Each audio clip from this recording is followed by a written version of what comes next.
Гүлнара Хайдарова. Әйдәл Акбай.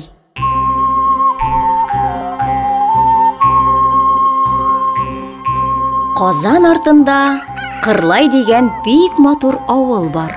Ул авылда Акбай исемле кечкенә генә бер макмай яши. Аның Айдар исемле хуҗасы да бар. Айдар инде зур малай. Ул хәтта укый да белә. Ул көн сайын макмаена тылсымлы әкият укый. Тагын малай Акбай белән һәр вакыт шөгыльләнеп тора. Аны тиз йөгерергә, биек сикерергә өйрәтә. Макмаеның көчле һәм акыллы эт булып үсүен тели.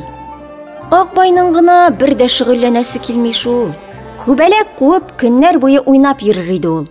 Шуңа күрә бер көнне Айдар балалар бакчасында булганда макмай капкадан чыкты да китте. Урамда ул көтүдән кайтып килгән зур кәҗәне күреп алды. Кәҗә Акбайга аптырап карады. Башка көннәрдә нәни макмай урамда хуҗасы белән генә йөри бит. Бүген бер үзе. Акбай, син бер ялгызың кая киттең? Дип сорады кәҗә. Өеңнән ерак китмә, адашырсың.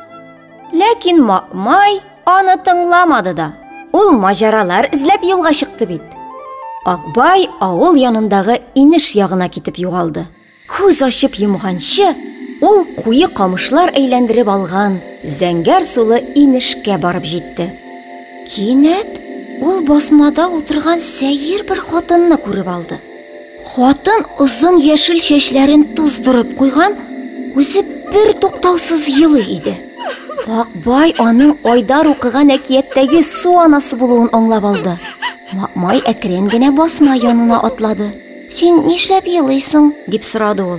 Әллә тагын алтын тарагыңны урлаттыңмы? Юк, диде су анасы. Тарагым су төбендә минем. Мин аның өчен еламыйм. Безнең инешебез пычранып бетте. Минем дусларым, бакалар, балыклар һәм кыслалар башка сулыкларга күчте. Миңа монда бик күңелсез. Мин сиңа булышырмын. Хәзер урманнан бер зур таяк табам да, инешеңне үзем чистартып бирәм, диде Акбай һәм урманга таба йөгерде. Урманда ул үзенә туры килгән озын таякны бик озак эзләде, ләкин җирдә андый таяк юк иде. Макмай яшь бер агачның ботагын кайырып, сындырып алмакчы булды. Шул вакыт кемнеңдер усал тавышы яңгырады. Нишлисең син? Акбай артына борылып карады һәм куркып калды. Аңа хуҗасы укыган әкиятләрдән таныш булган Шүрәле карап тора иде. Мине кытыклый гына күрмә, диде Макмай һәм куркып күзләрен йомды. Хей, син дә минем турындагы ул әкиятләргә ышанасыңмыни, Акбай, диде Шүрәле көлә-көлә. Мин бит ул чакта бер кемгә дә начарлык теләмәдем. Урманны гына саклыйсым килде. Агачларны сындыруы, кисеүе җиңел, менә үстерүе бик авыр. Аның өчен бик күп вакыт кирәк. Ул агачны нәрсәгә дип сындырасың инде син? Акбай Шүрәлегә су анасына ярдәм итәргә теләвен әйтте. Саф күңелле бала икәнсең, дип елмайды Шүрәле.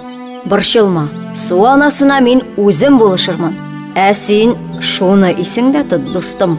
Агачларның ботакларын сындырырга ярамый.